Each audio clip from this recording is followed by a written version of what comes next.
And here we go. Another Founder Wisdom Pod today, this time with Brian Burkhart. He is founder and chief word guy. We're going to discuss about the meanings of that at SquarePlanet presentation and strategy. He's also podcast host, Podcat. That's funny.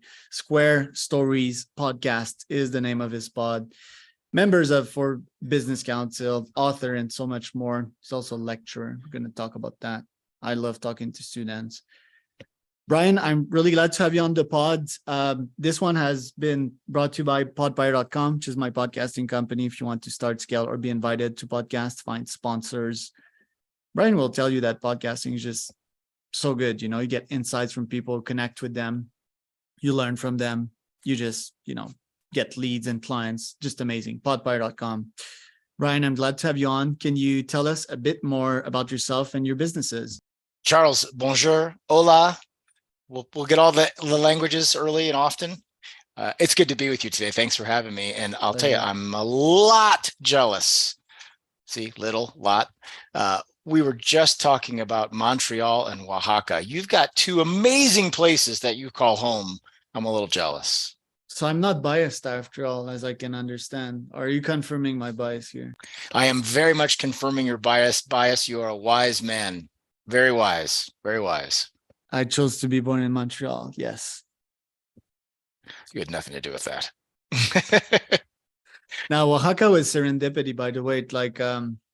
I was broke at the time. That was a decade ago. And I booked the cheapest flight, cheapest Airbnb, came here, opened my Tinder app, met my wife, traveled the world.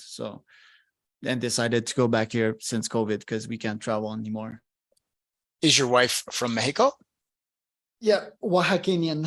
Oaxacan queen. Very nice. Does she cook for you? No. Do you cook for her? Yes. I learned cooking from my dad. Love my dad. Great entrepreneur and great cook. My mom too, by the way. She's a great cook. And but fun thing. Humans change, humans are like seasons. And my wife, which is probably listening to me right now, she's in the kitchen. She started cooking a bit more, let's call it once or twice a week. And she cooks delicious food, man. She doesn't like her own food. She's very self-critical, but I love her food. Usually we order stuff. With technology nowadays, I can order health from my phone or order anything I want, like a sourdough pizza. Do you cook? Does your wife cook? We both cook. I love to cook. I am definitely the more dominant chef in our house. She's better. Everything she makes tastes better, but I enjoy it more. So there's definitely a desire to get better. And sooner than later, I'll get much more serious about it. Maybe take some classes beyond the few I've already had. And it gets real. We do have a new pizza oven. And so I've been making pizza like crazy. You talk about sourdough pizza. So that's something, but I'm a fan. I do have a question about your wife, though. I'm intrigued by this. Do you communicate in English, Spanish, or French? What's the main language at home? Right. So Spanish, English when she wants to learn, and French when we want to have fun, because it's so funny when she speaks in French. And yeah, she's so cute when she speaks French. So yeah, when we want to have a laugh, we just try to listen to French stuff. That hurts me a little, Charles, because as we speak, my wife and I are taking a class in the evenings where it's really about French food and French language. We've been to France a bunch. I've been to, I think, 52 countries now, 6 of 7 continents. And for sure, and not just Paris, I am a Francophile. I am a fan. It is a place that I would like to call home someday. And so we realize that we've got to get our language skills going. And so we're trying, but it's not easy. And so if you're making fun of your wife, that's not nice. It's hard, especially as adults. Both of us are laughing. Yeah, I don't make fun really of people, but no. But I'm about to make fun of you though. So I can handle it. Don't think I won't give it back, though. I love your strategy of interviewing the podcast host as well, if we can even call it that. I think I'm going to add that to my carnet, mon carnet de stratégie. So, okay, the fun part. I think generally speaking, French people are really bad at business. I think I've been to Paris also. They're very stressed. Wait, I have a caveat to the first one. I was So going to say, isn't the richest person in the world French? I think so. yeah, but is he full of vanity? Is he a cold man that, you know, All no of the one above. want? I've had folks that worked for him on this pod. Startups are very prominent in Paris. Okay, so that is like the new generation. They're killing it. The old generation is like upper nose Paris, you know. Right. And It's a what do different you type have of to say deal. about that? No, I get that. If you think about it from the standpoint of the old way, I mean, wasn't it just within the last 6-8 months when Macron had to push the retirement age because it was like 62 or something? It was ridiculously low. It's just different. And so I think that you're seeing a culture clash, and that's not different anywhere around the world. Like even here in the United States, you see the two different political sides, and it's really easy to look at it and just see the difference in age. So many people are on that old sort of the right side. They're ancient. And then you see the young, the left. It's, you know, it's not a surprise. That's an old story from around the globe. Right. And then it's a socialist country, very bureaucratic, and they have, well, I guess that's not different from most, but they have immigrations problems, like a bunch of folks like taking advantage of that. And by the way, I'm pro-immigration. But I do think that, yeah, they had like major clashes and discord internally because of that. Now, and yet, like my touristic experience there, people are not really nice. I'm not saying you're going to go in Paris. You're probably smart and you're going to go in the suburbs, right? Or do you want to go straight in the center of hell? I have been to France probably no less than a dozen times. Paris, every one of those times for sure. And then lots of the south of France, places including Cannes, Monaco, Aix, etc., Côte d'Azur. People have always been exceedingly kind to me. I have one memory, one moment of having breakfast in Cannes, which is a very special place, of course. And the waiter, he just had no desire to deal with me. And I tried my best French words, menu words of ouf, café, pan, you know, it was all the simple stuff, right? And he was just like, yeah, stupid American. And he's right. I can't speak his language. I can only speak English. And that was the only time in all my travels in France where I thought people weren't very kind and generous. The other part of that is I believe in Newton's law, right? It's inertia. If you put out bad energy, if you put out bad vibes, if you're a loud, dumb American who doesn't try to assimilate to the culture, to the people, to the ways, guess what? You're going to get bad stuff back. And so I always felt really compelled to try to come in quiet, humble, prepared, able to say please and thank you. I mean, you just have to try a little. But I have found everywhere I've been in the world, humans are humans. We want the same things. We need the same things. We feel the same things. And we might dress different, have different religious practices, foods, etc. But at the core, we're all the same. Yeah, you're right. And you've been way more time than I've been there. And maybe I'm biased, like even my own native Quebec, you know, I love going to Montreal as a tourist, but I think business is part of me. It's part of my human being, because we live in a capitalist system. Will that be forever? Probably not.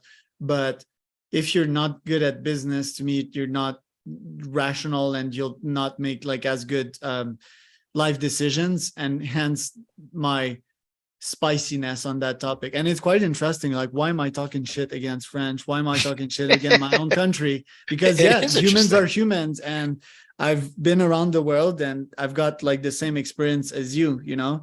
Is it to add like spice to this podcast, or just, I think it's my contrarian nature, you know, like always having a different angle and opinion. You're a and wave maker, sourness. A rabble rouser, a troublemaker. I like it. You know, my kind of guy, Charles. Sort of. I love peace as well and silence, but you know what I love? Growing brain cells. And I feel that sometimes without this contrarianism, I cannot grow as much brain cells.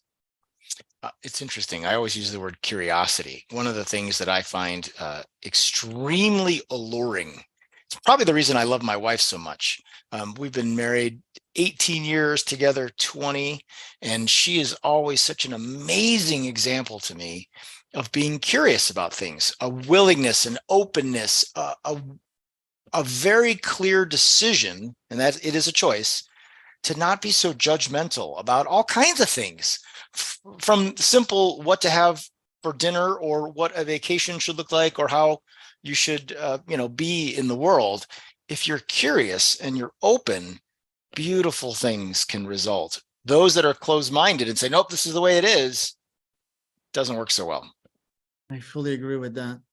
Tell me about your business, by the way, and how does that relate to all the convo that we had so far? I'm not sure it does, but I'll tell you about my business. SquarePlanet's been around for a long time now. I'm getting old. I'm in the business of helping people, leaders, wannabe leaders, as in people on the rise, make the work that they do look effortless. When it looks effortless, people lean in. We notice, we're galvanized. We can't help but watch and be absolutely taken by effortless. But when things look difficult, when it looks very much like a struggle, we actually push away. We physically recoil and we want nothing to do with it. This is perhaps a silly example, but we've all sat through a presentation with a salesperson. I don't care what it is, car, insurance, corporate, whatever kind of presentation you can choose. And if that salesperson really has it dialed in, if they have conviction and connection and true clarity about the words that they say, we lean in, we listen, and we're intrigued.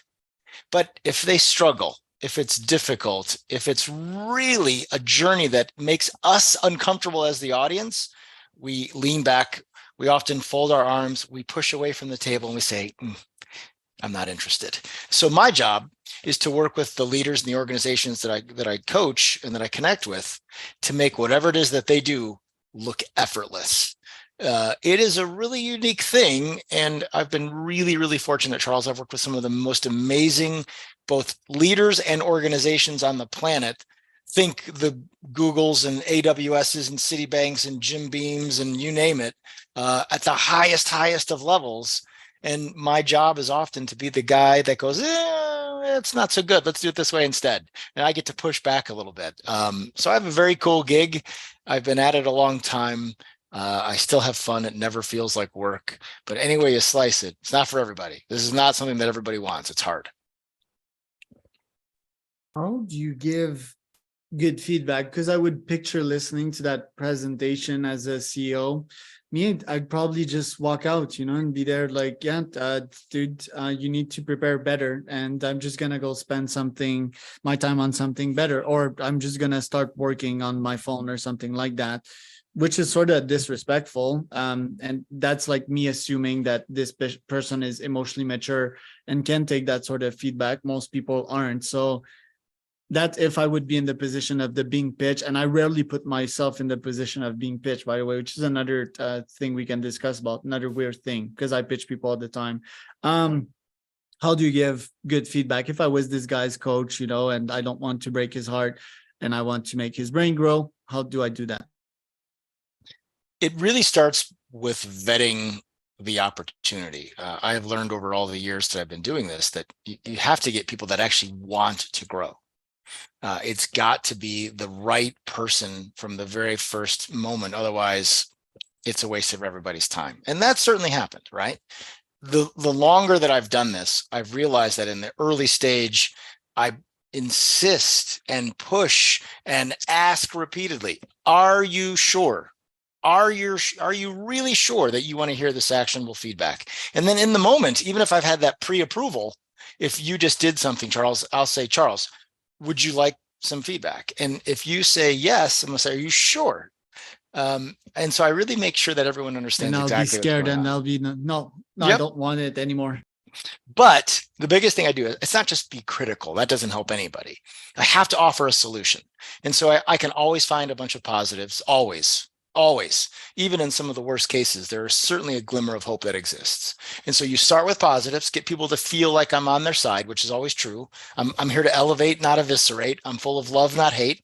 And then once I get people to understand that, if I offer counsel that's not just critique, it goes pretty well. Building that trust and rapport is a very big deal. It's not always so easy, but it's certainly the most important part. And then as soon as I can establish that, people can recognize pretty quickly but I'm good at what I do. I've been at this a while. I know my stuff. And so the things I'm giving them are often the most important things that they'll hear really in a long, long time. And so it becomes a very easy coaching process. It just takes early steps to get it right. I hope I answered your question. You did. And the Square name that you also use for your podcast, why Square? Because I just picture a round peg hole.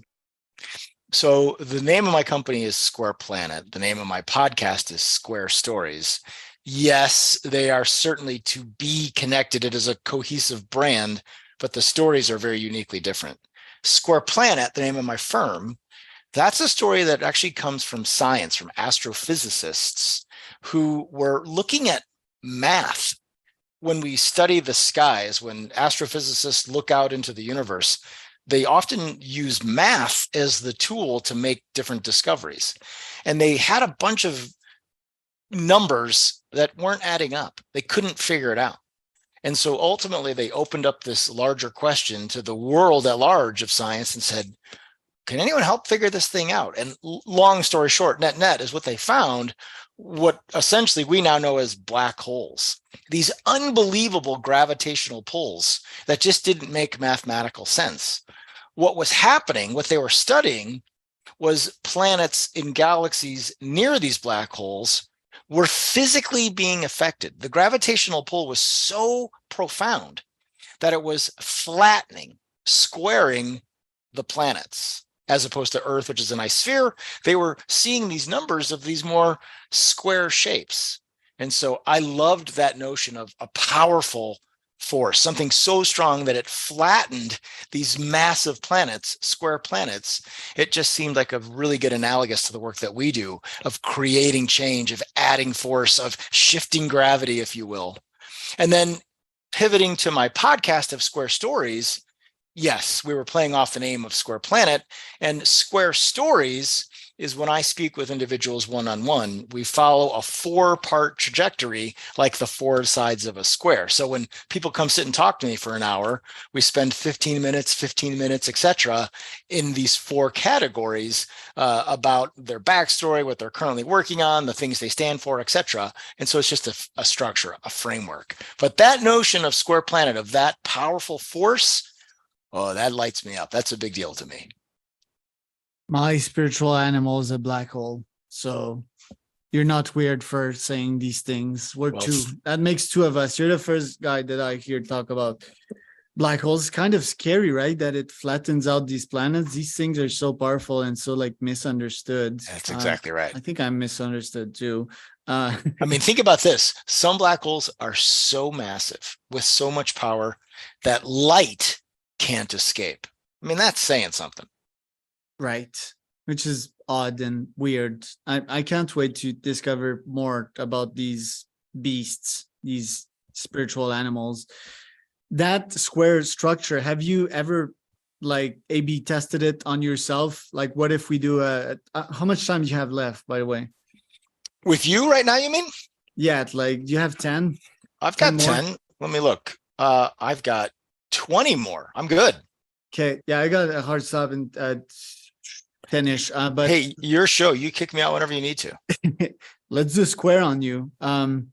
But in 4 minutes. So 1 minute about yourself, 1 minute about your business, 1 minute about what are the 2 others, the stuff you're interested about. And it's too complex to get into, but the hard one is what you stand for, which is what my book is about.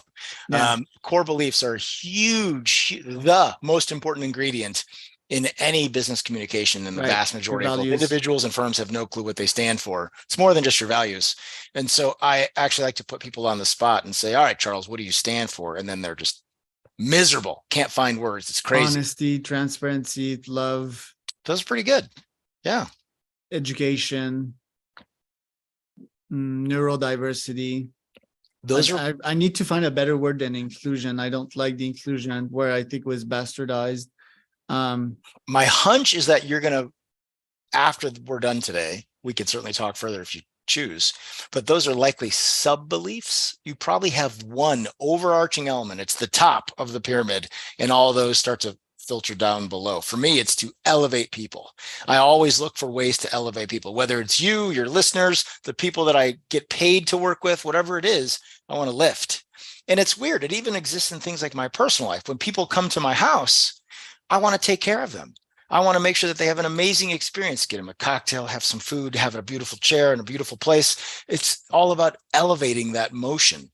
It's really, really, really amazing that once you put the words together, once you codify those core beliefs, it literally changes everything. It's just the biggest thing. I tried that with like the cliche, like helping humanity move forward, but that was way too far reaching, you know. And I'm of generous nature because my dad was that way, but I've also learned to bring it back to me, you know, and I think like just improving on a daily basis and growing. And by doing that, I'm already like by nature carrying people on my back. So sure. I think that was like that's my guiding principle, just growing daily, you know. And nowadays it's growing from the heart because I think I maxed out the brain, you know, which is hard to do for a cerebral individual. But yeah, let's talk about yours. Were you that way? Were you always generous, or did you stack that on your existing OS? You know, it's an interesting question. I'll give you a story. When I was a little guy, and I'm little, right? I'm not a huge person. I'm 5'7". I'm smaller than the average size male. I don't take up a lot of space, but I'm not small, if you know what I mean. I have energy and presence and volume, and I've never felt small, but I'm not a big guy. When I was a little kid, twice I can remember in school. One was a girl named April. I was in 4th grade. And April had something not quite right. There were some physical issues. She had a limp and an arm that didn't work right. And she also had some issues of the brain. She was just a little off on her development. And I don't know what it was. But I remember very clearly she wore diapers, which was very unusual for a 4th grader. I mean, you're way, way, way out of diapers at that point. And I remember my teacher said something along the lines of, Brian, you're going to sit next to April and you take care of her, protect her. And I don't think I knew at the time, and only as an adult have I figured out really what was going on there. Physically, there were plenty of kids bigger than me who could have beaten me up, but not too many kids who had the character or the heart, the compassion to make sure that nobody messed with April. It's that kind of stuff. And so I don't know if I've always been this way or someone recognized it in me. I certainly don't have any specific things that I think this is how I'm going to do it. I know now about elevating and looking out for people and taking time to make sure people are seen and heard. But I think I was always that way and didn't have a clue. It just was. That's interesting. You are more on the angel side of things. I was more on the demon side of things, or at least that's what the system let me know. I got in plenty of trouble. Don't get me wrong. Also, interesting. Usually not at the expense of someone, however. I've never been, I can think of, well, I have a couple of regretful moments. One, I worked at Disney World when I was in college. I was 20 at the time. And I was really stupid and immature. And I had a roommate. They had 6 of us in apartments that were all Disney owned. They took money out of our paychecks to pay for it. And one of my roommates was from Hong Kong. His Americanized name was Andy.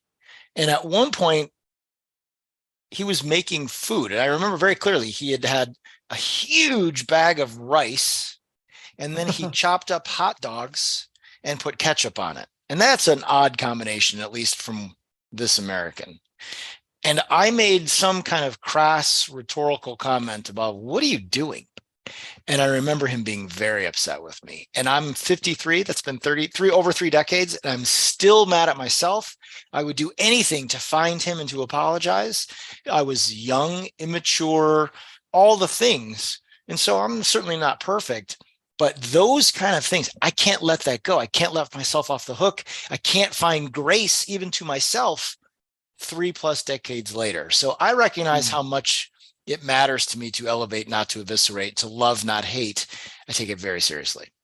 Okay, but go find Andy and go apologize to him. I don't even mean, know his last name. I wouldn't even know where to start. Yeah, Disney. So you get a Disney HR person or your past Disney friends, and you just ask them like, "What's this guy's name?" And then Andy, if he was semi-ambitious, he's probably using LinkedIn. Lots of Hong Kong people did. Yeah. Then I stayed in Hong Kong, so I can probably help you. I love Hong Kong. Isn't that, I think from the Kowloon side, it's the best looking skyline in the world, at least. I mean, it's something, right?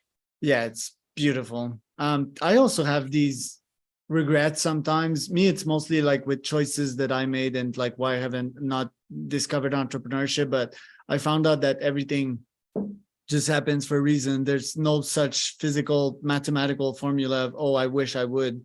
It's just not possible in this reality. I can't explain precisely why, but yeah, I did this stuff also of like coming back to people that hurt me, because me, yes, when I was immature, I did hurt people. I think we all did, because we didn't have this maturity and we needed to destroy and experiment on destruction before understanding the impact of it. But then another phase of my life, I grew up probably faster than other kids, mentally, not physically. And then it was people fucking me up, and then I just like decided to forgive them. And that felt really good, actually, because when you're just carrying all this toxic energy, it just hurts you and brings you back. It's pretty real, right? Well, see, what we're talking about is about making it look effortless. The number one rule to being effortless is to be present, to have yourself grounded and free of all of those things that create struggle. I'm a ceramic artist. I'm a potter. I sit at a wheel and take a lump of raw clay and hopefully turn it into something beautiful. And the very first thing you do, the number one thing, is you actually it's called centering the clay. If I was to make a bowl or a vase or a mug, if it's a wonky mess, nothing good is going to be expressed, no good outcome. The first thing is to get that clay centered. We have to do the same thing. So finding grace, finding a way to apologize to ourselves as well as to others and have that clarity. Number one way, number one step towards effortlessness. Demons, because centeredness, I mean, meditations, I think people often talk about that. But my question is, these demons that surface every now and then, like, oh, you're not going to finish that, you're the loser. And, they just stress you out. They just fuck with you. You go to sleep and they're like, yeah, you should stress about that. And then cortisol spikes and then you just get to sleep later. It's often more simple than that those? even. Yeah. There's even a simpler part. I'll give you a silly example, Charles, but things like my phone is right here. Before we started, I don't know if you can see that, but it's on do not disturb. Not a ding, not an email, not a text, not a phone. Why? Because I'm with you. I have to be present. I have to be centered in this chunk of time. My laptop that I'm talking to you through, nothing else is open except this Zoom meeting to get us on Facebook or YouTube. It's one of those kind of things where I want to be centered with you. Yes, demons and much deeper level things, but most people don't even start at the very beginning. Turn your damn phone off if you're going to have a conversation. It's so simple and yet so hard for so many people. Getting centered is a big deal. It's even things like, it sounds crazy, but stuff like I was working from home this morning. I wanted to make sure that I had enough time to get to the office, make sure I'm set up, get a cup of coffee, get a water, etc. You just have to give yourself even time. People fail often at the most simple things. Yeah, like me getting late all the time to these meetings. Right. For the sleep one, I've been meditating myself to sleep. That can help, It's just like having forever empathy for you, even if your demon pops up and like generates cortisol, you bring it back to the meditation until you fall asleep. Yep. If it's like running for a while, demons might pop up out of nowhere for biochemical reasons. We have brain cells in the heart, in the gut, and if, for example, your microbiome is not equilibrated, you might have more cortisol and more of these negative thoughts. I guess it's also practice, right? Like just having constant empathy for you and understanding that this is like a very long-term race and not a sprint, sort of. I think you're right. My biggest trick that I like to work with people on is the notion of gratitude. I often will remind people that gratitude is a completely controllable force in their world. All they have to do is take this much time. I mean, it's the type of thing where I literally say things like, today I'm grateful for contact lenses so I can see, and that some company made this cool little plastic cup so I can have a drink of water. It does not need to be, I'm grateful for, carbon dioxide. Like it could be so simple. And yet people fail to do this, the most basic stuff. So yeah, we can certainly get deeper on this. I'm probably not the right guy for the job, but to me, things like being present, being grateful, these are a choice. It can be simple and people can do it easily. Right. And just think people like what you have over your heads, lights, Exactly. Wi-Fi, a table. These were all created by your ancestors. And I think that is the reason why people need to have some ambition and create stuff and, not just try to survive. People, most of them, it's 9 to 5, paying a mortgage. Like, I think it's our duty to create as humans. I want to ask you though about the podcast, talking about creation. Sure. The last 5 minutes we have together, why did you create the pod? What's your strategy? How do you filter guests? How do you ask great questions? How do you give the listener, the audience, a final product that is worth listening to? Those are great questions. I am not at all uncomfortable talking about the genesis or the reason that I built my most current podcast. It's my third that I've done. It's my favorite. And really what I wanted to do was create a really great show that my listeners would enjoy. But first and foremost, I wanted to build great relationships with my guests. And so my goal was to make sure that they had an amazing experience. I wanted them to know that I did my due diligence, that they mattered to me, that they were persons of interest to not just my audience, but to me. And so I did a bunch of due diligence to make sure that I asked the right kind of people to be my guest. I, of course, helped them understand that it would be good for them, that we would, of course, broadcast out to the world their amazingness. I'm not trying to put them on the spot or put them in a jam. I'm trying to showcase their awesomeness. And overall, I would say that more often than not, probably 80% of the time, great guests, great shows, great experiences. We had a few not as great, but overall, I was just endlessly curious. I wanted to know the things that made them tick. And I often put myself in the situation of, okay, if I'm in my car and I'm listening to this, what questions do I want answered? I tried to think about what my audience wanted, and I would ask those questions. I'm not bashful either. And so it's pretty easy for me to jump in there and say, okay, tell me more about this, Charles. I would tell you that we got to 100 episodes and I pulled the plug. A combination of things. My wife and I moved from California to Arizona. We just bought a new house. I just have a lot of change going on. It's conceivable that I'll start back up again. But for right now, I'm taking this little hiatus and I'm okay with that. But I do miss speaking to people. I do miss those connections. And what are your goals for the rest of this year? What are you focusing on? Great question. I would tell you that from a podcast perspective, it's being a guest more than a host. I very much enjoy this. There's a little bit less work to do, frankly. And then I speak a lot. I get asked to speak. And I don't use slides. I do use a couple of videos, but I bring my pottery wheel with me. And so it's a very unusual, very engaging, very different kind of speech.